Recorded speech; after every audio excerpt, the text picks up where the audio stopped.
Hello guys, welcome और welcome back to my channel twisted कहानियां। मेरा नाम है कनिका। आज मैं आपके सामने करीब 2 वीक्स के बाद आई हूँ अपनी कहानी का सेकंड पार्ट लेकर। और ऐसा इसलिए हुआ क्योंकि मेरी अचानक से ड्यूटी आ गई थी इलेक्शन में, और इस कारण से मुझे बिल्कुल भी टाइम नहीं मिला स्टोरी का सेकंड पार्ट बनाने के लिए, उसको अपलोड करने के लिए। और इसी कारण से मैं आप लोगों के सवालों का जवाब भी नहीं दे पा रही थी कि मैं स्टोरी का सेकंड पार्ट कब लेकर आऊंगी, क्योंकि मुझे खुद ही पता नहीं था। और मुझे बहुत ज़्यादा टाइम भी नहीं मिला अकाउंट वगैरह को चेक करने के लिए भी, तो इसके लिए बहुत ज़्यादा मैं आप लोगों से माफ़ी मांगना चाहूंगी। अब मैं कोशिश करूंगी कि पूरी तरह से रेगुलर रहूं, लेकिन ऐसा बोलते हुए भी मुझे बहुत ज़्यादा अजीब लग रहा है, क्योंकि लास्ट टाइम मैंने यही कहा था कि अब मैं एकदम रेगुलर रहूंगी, लेकिन रेगुलर नहीं रह पाई। तो अब मैं कोशिश करूंगी कि रेगुलर रहूं और थोड़ी और ज़्यादा स्टोरीज आप लोगों के लिए लेकर आ पाऊं। तो फिलहाल सीधा शुरू करते हैं हम अपनी स्टोरी का सेकंड पार्ट। इस स्टोरी के फर्स्ट पार्ट में क्या हुआ था ये बताना बहुत ज़रूरी है, क्योंकि इसका फर्स्ट पार्ट आए काफी समय हो गया है, और उसमें क्या हुआ था उसके ज्यादातर हिस्से को आप भूल चुके होंगे। तो ये कहानी थी समैंथा की, जो कि एक यूट्यूब चैनल चला रही थी और अपने बॉयफ्रेंड अर्नी के साथ रहा करती थी। बाद में ये दोनों माता पिता भी बन जाते हैं, और एक बार इनका बहुत ज्यादा लड़ाई झगड़ा हो जाता है, क्योंकि समैंथा कोई भी जॉब नहीं करना चाहती थी। वो सिर्फ अपने यूट्यूब चैनल को चला रही थी और उसमें भी बहुत ज्यादा मेहनत नहीं कर रही थी। इसके बाद अर्नी से ब्रेकअप कर लेता है, अलग रहने चला जाता है। लेकिन बाद में एक बार फिर से ये दोनों साथ में रहने लगते हैं। इनका एक और बच्चा होता है, और इसके बाद ये लोग शादी करने का डिसीजन लेते हैं। लेकिन इसके कुछ समय के बाद अर्नी एक रात अचानक से गायब हो जाता है। समैंथा अपनी माँ को फोन करके बताती है कि अर्नी का किडनैप हो गया है, उसके घर में कुछ लोग घुस गए थे और उन्होंने अर्नी को किडनैप कर लिया है। उसकी आंट वहां पर पहुंचती हैं, वो पाती हैं कि समैंथा बंधी हुई है, उसके हाथ उसकी कमर के पीछे बंधे हुए हैं। वो उससे पूछती हैं कि तुमने पुलिस को फोन कैसे किया। वो अपनी आंट को बताती है कि मैंने पुलिस को फोन अपनी नोज की सहायता से किया, अपने नाक से बटन दबाकर किया। उसकी आंट को भी ये बहुत ज्यादा अजीब लगता है। फिर वहां पर पुलिस आ जाती है और पूरा क्राइम सीन देखती है। समैंथा पुलिस को पूरा क्राइम सीन दिखाती है। वो उन्हें बताती है कि मुझे अपस्टेयर्स बांधा गया था, एक कमरे में उसके तीनों बच्चे सो रहे थे और दूसरे कमरे में ये दोनों थे, जबकि वो इंट्रूडर्स इनके घर के अंदर घुसते हैं। समैंथा पुलिस को बताती है कि उसके एंकल्स के अराउंड भी उसको बांध दिया गया था, उसकी एक ड्रेस की सहायता से। इसके अलावा उसको रिबन वगैरह की सहायता से बांधा गया था। What they have you tied up with? Upstairs, I don't even know what it was. Come show me where it was. Don't touch it. Just That was around my ankles. what was that originally?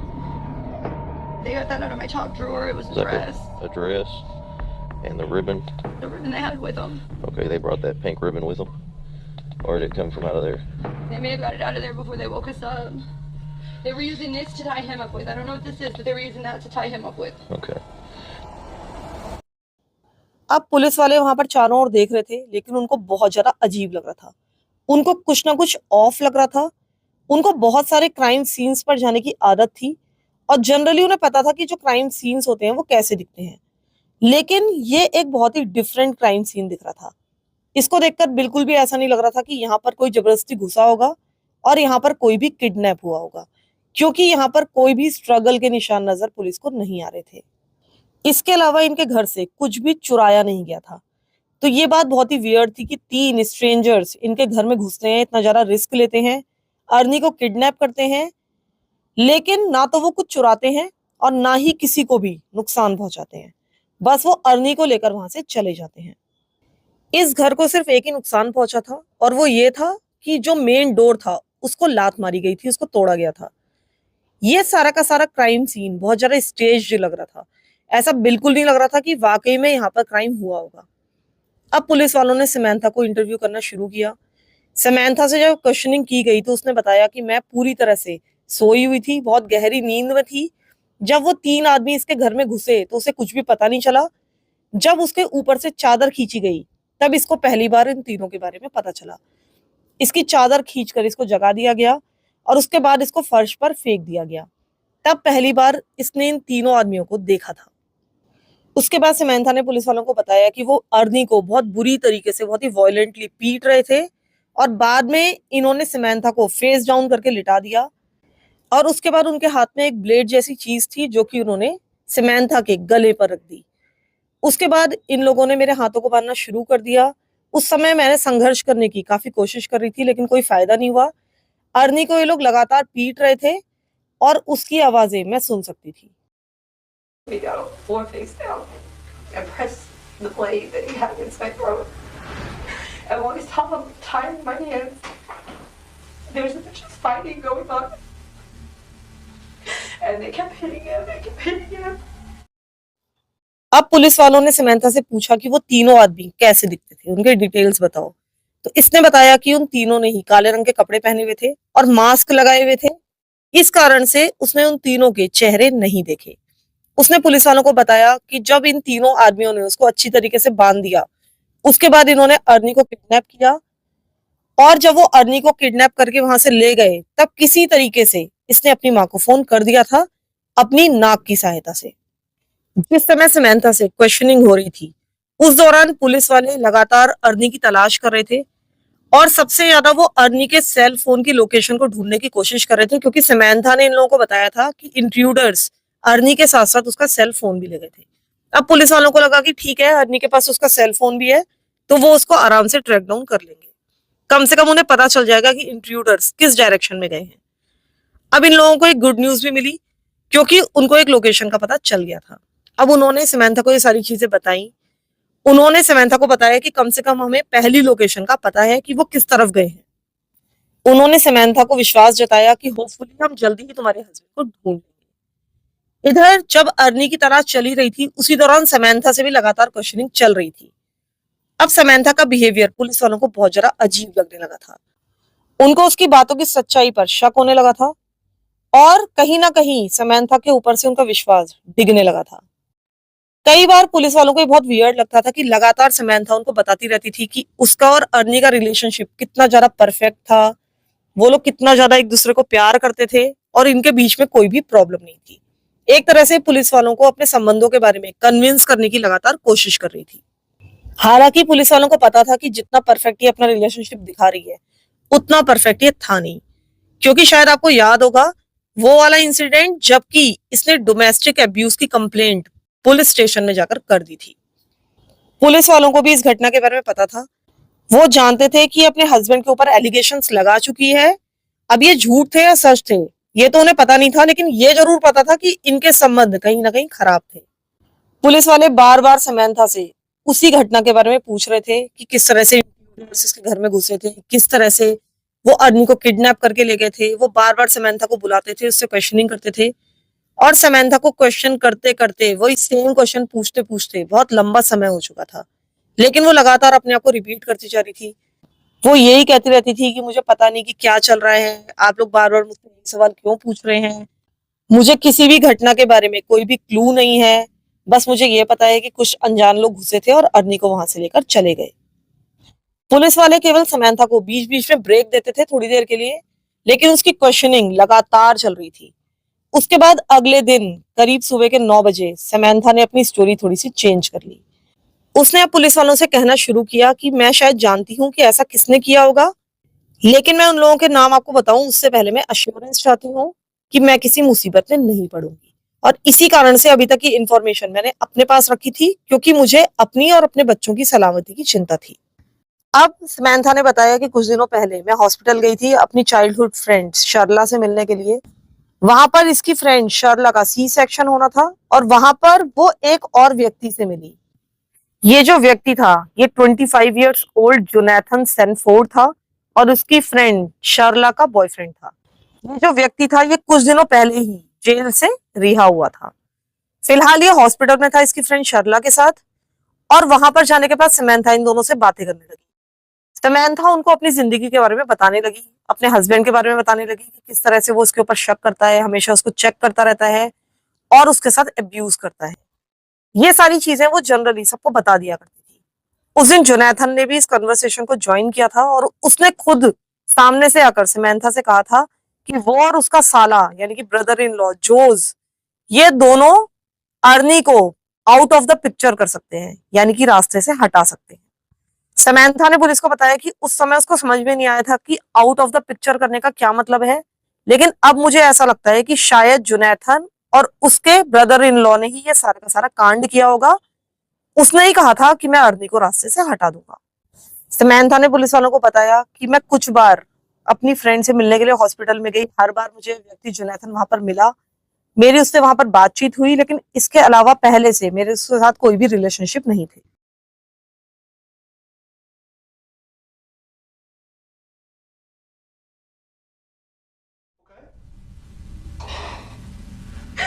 I've been up at the hospital with my friend Charlotte. It's talking about how a man shouldn't treat a woman that way and how you don't do those things to a person and he's going to deal with the situation.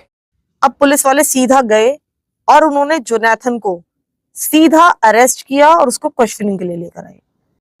जैसे ही ये Jonathan को वहां पर लेकर आया और उससे question पूछना शुरू किया, उसने स्ट्रेट अवे सब कुछ एडमिट कर लिया। उसने बताया कि मैंने और मेरे 2 साथियों ने ही समंथा के घर में ब्रेक इन किया था, इसके घर के अंदर गए थे और उन्होंने ही अर्नी के साथ जो कुछ भी हुआ था वो सब कुछ किया था। एक तो इसका ब्रदर इन लॉ ही था जिसका नाम था जोसे पॉन्स, और दूसरा था उसका एक जान पहचान का व्यक्ति जिसका नाम था ऑक्टेवियस राइम्स। तो सरप्राइजिंगली जोनाथन ने सब कुछ तुरंत ही कबूल कर लिया था, लेकिन उसने एक छोटी सी डिटेल इस कहानी में और ऐड की जो कि शायद समंथा बताना पुलिस को भूल गई थी। और वो डिटेल ये थी कि समंथा भी सारे के सारे प्लान में पूरी तरह से इन्वॉल्व थी और एक तरह से उसी ने सारा का सारा प्लान बनाया था। जोनाथन ने पुलिस वालों को बताया कि हमारा इनिशियल प्लान ये था कि हम अर्नी के ऊपर ड्रग्स के चार्जेस लगवा देंगे ताकि वो अरेस्ट हो जाए और उसको जेल भेज दिया जाए, और इस तरह से जो समंथा है वो उससे छुटकारा पा लेती। इन लोगों ने इस प्लान के लिए तैयारियां करनी भी शुरू कर दी थी। ये लोग चाहते थे कि अर्नी की कार में ड्रग्स प्लांट कर ली जाए और उसके बाद इसको पकड़वा दिया जाए, और इसके लिए उन्होंने मैथ का इंतजाम कर भी लिया था। इसके लिए लोग मीटिंग कर रहे थे, प्लानिंग कर रहे थे, और ये सब कुछ ऑक्टेवियस के घर में हो रहा था। एक दिन इसी तरह की मीटिंग के दौरान जोनाथन और जोसे दोनों ने समंथा से पूछा कि क्या तुम्हें ऐसा लगता है कि हमें अर्नी को मार देना चाहिए, वो मरकर भी तो रास्ते से हट सकता है। और उसके रिस्पॉन्स में समंथा ने कहा, आर यू सीरियस? मतलब गुस्से में नहीं कहा कि are you serious, are you out of your mind, ऐसा कुछ नहीं। उसने कहा आर यू सीरियस, मतलब वो समझने की कोशिश कर रही थी कि मजाक कर रहे हैं या सीरियसली कह रहे हैं। इन लोगों ने कहा कि हम पूरी तरह से सीरियस हैं, हम उसको रास्ते से मारकर भी हटा सकते हैं, तुम सोच लो कि तुम्हें क्या करना है। इसके बाद इन लोगों ने समंथा से कहा कि तुम रात को अपना दरवाजा अनलॉक छोड़ देना अगर तुम इस प्लान में हमारे साथ हो, और अगर हमें दरवाजा लॉक्ड मिलता है तो हम समझ जाएंगे कि इस प्लान में तुम हमारे साथ नहीं हो, और उसके बाद हम ड्रग्स अर्नी की कार में प्लांट करके वहां से चले जाएंगे, और अगर हमें दरवाजा खुला हुआ मिलेगा तो हम समझ जाएंगे कि हमें अर्नी को किडनैप करना है और उसके बाद उसकी हत्या करनी है। इन सभी को लगने लगा था कि ये एक बहुत ही अच्छा प्लान है, लेकिन अब जोनाथन को ये रियलाइज हुआ कि उनके प्लान में गड़बड़ी हो सकती है, सब कुछ गलत हो सकता है, क्योंकि उस घर में 5 बच्चे मौजूद थे और उनमें से एक बच्चा तो क्योंकि बहुत ही छोटा था उससे तो कोई डर नहीं था, लेकिन जो बाकी बच्चे थे वो थोड़े से बड़े थे। अगर वो उठ गए और वो वहां पर आ गए तो वो काफी ज्यादा केओस कर सकते थे। तब समंथा ने इन लोगों से कहा कि उनकी चिंता तुम मत करो, मैं उन्हें कुछ ना कुछ ऐसी चीज खिला दूंगी, ऐसी चीज उनके खाने में मिलाकर दे दूंगी जिससे वो सोते रहेंगे और बिल्कुल भी हमको डिस्टर्ब नहीं करेंगे। और इसी कारण से उस दिन वो सारे के सारे बच्चे सोते रहे थे, और इसी कारण भी सबको शक हुआ था कि ये सारे के सारे बच्चे नींद से क्यों नहीं जागे अगर इनके घर में इतना ज्यादा हल्ला गुल्ला हुआ था। उसने बच्चों को क्या दिया था खाने में मिलाकर, इसके बारे में कहीं भी कोई जिक्र नहीं है, किसी भी रिपोर्ट में, कहीं भी ऑनलाइन कुछ भी पता नहीं है, लेकिन कोई ना कोई नशे की चीज उसने बच्चों को उस दिन दी थी।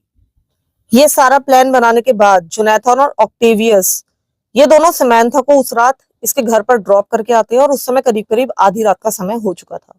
उन्होंने समंथा को उसकी कार से उतारा, उससे कहा कि अगर हमें तुम्हारा दरवाजा खुला मिलेगा तो आज हम इस प्लान को एग्जीक्यूट करेंगे। उसके बाद ये दोनों समंथा की कार से ही वहां से चले गए, और इसी कारण से उस दिन समंथा की कार अपने घर में नहीं थी। इसके बाद वहां से जोनाथन और ऑक्टेवियस दोनों वॉलमार्ट चले गए, वहां से कुछ जरूरी सामान खरीदा। इसके बाद ये दोनों जोसे के घर पहुंचे, वहां से इसको पिकअप किया, और ये तीनों मिलकर उसके बाद मैथ स्मोक करने लगे।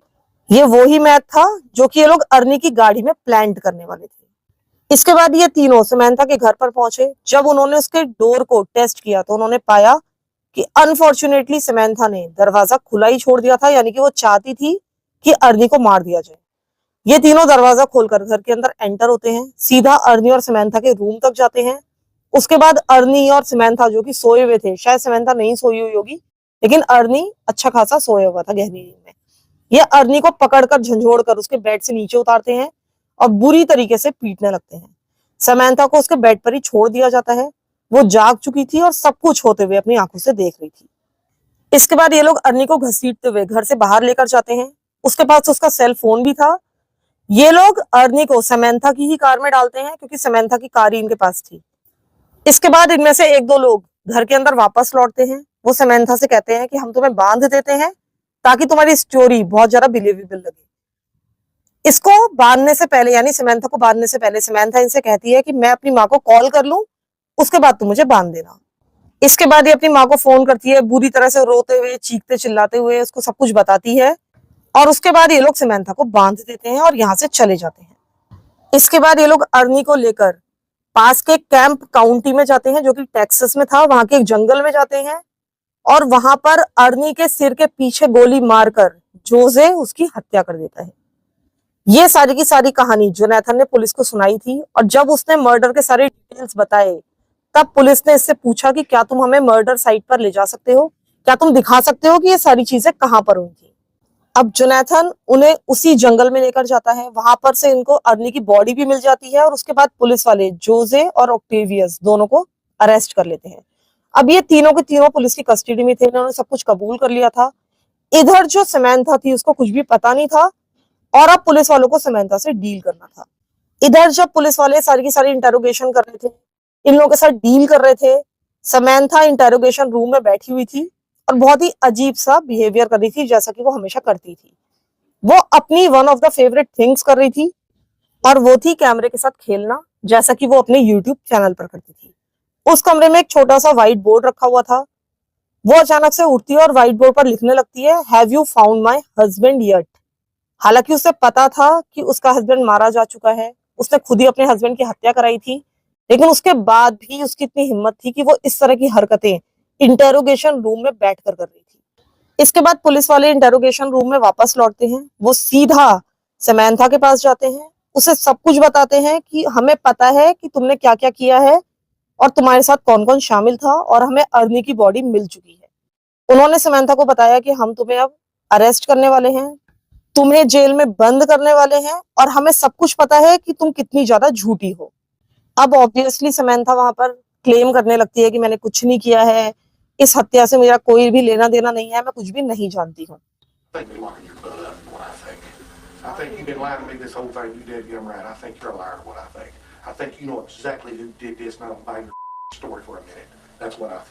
I have not done anything.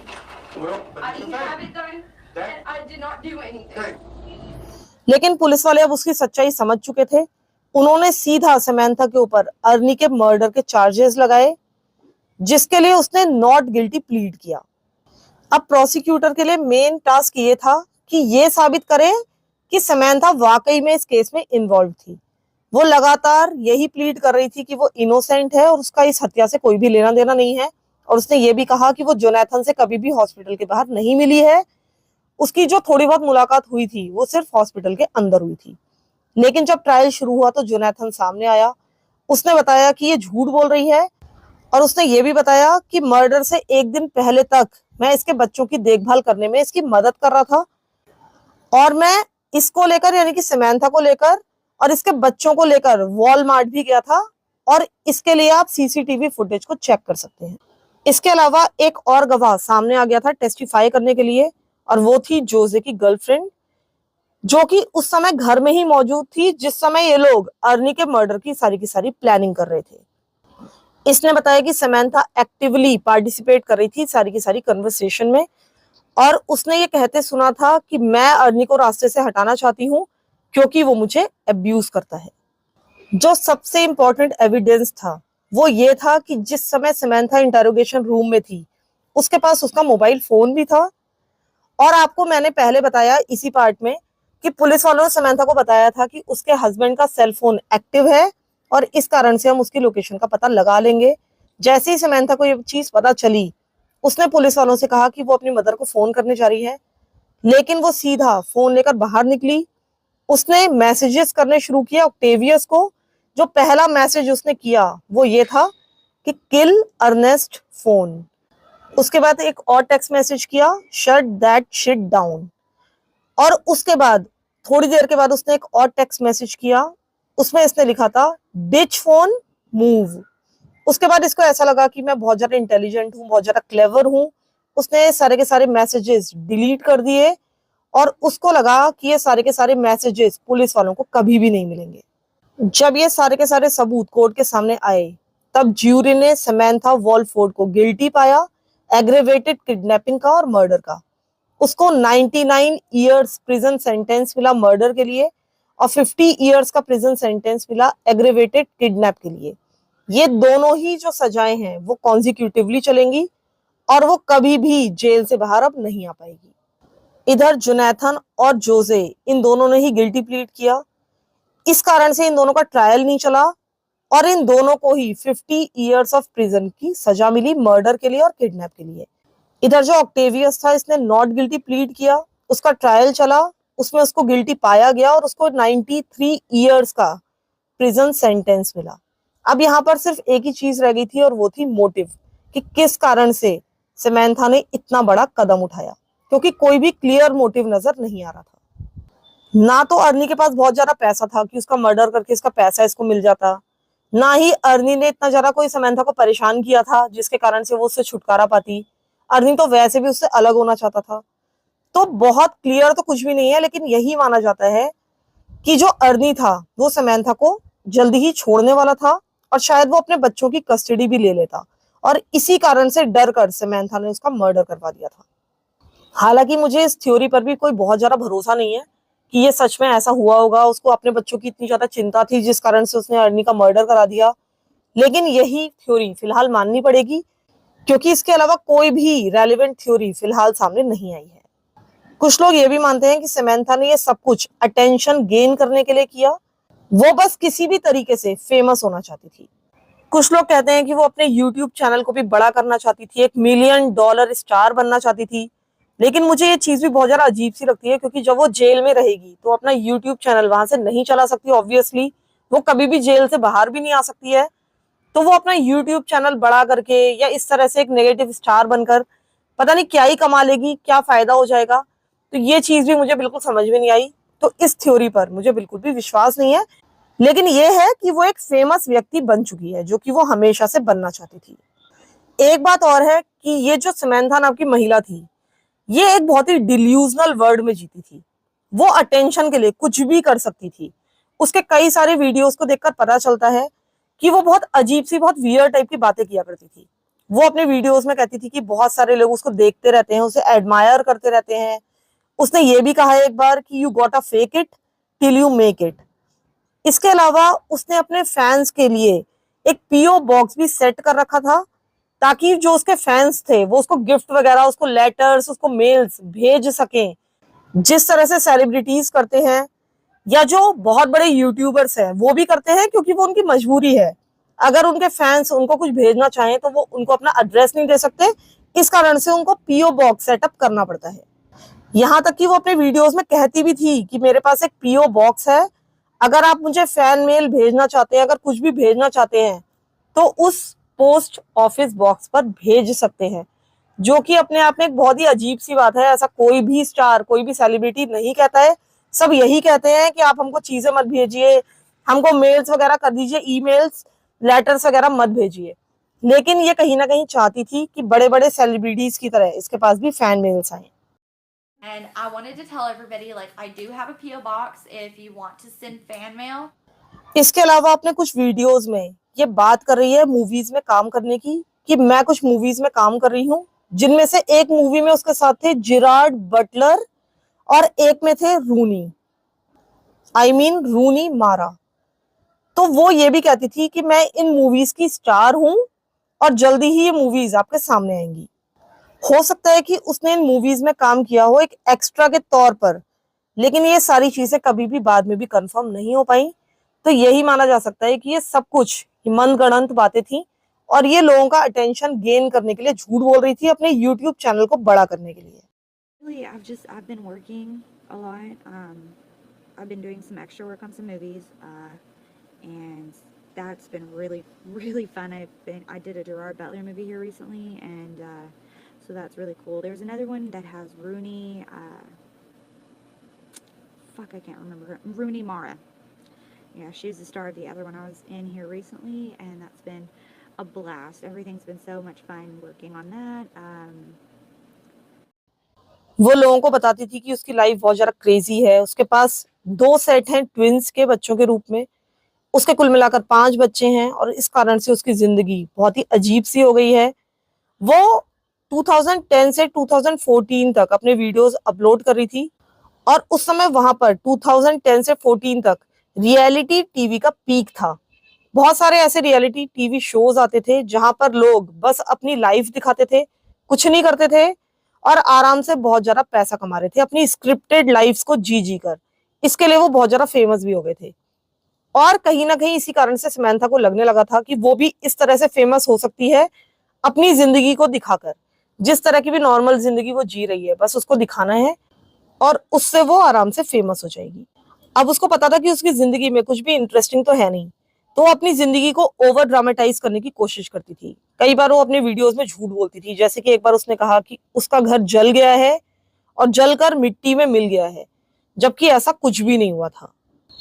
तो इस तरह की बहुत सारी थ्योरीज हैं कि किस कारण से समंथा ने अर्नी को मारा होगा, लेकिन मैं जिस थ्योरी पर बिलीव करती हूँ वो यही है कि शायद अर्नी उसको छोड़ने वाला था, इसका ईगो हर्ट हो गया होगा और हो सकता है कि नशे वगैरह के कारण भी इसने इस तरह का डिसीजन ले लिया हो कि मैं अर्नी को रास्ते से हटा देती हूँ। इसने बहुत ज्यादा सोचा ही नहीं होगा।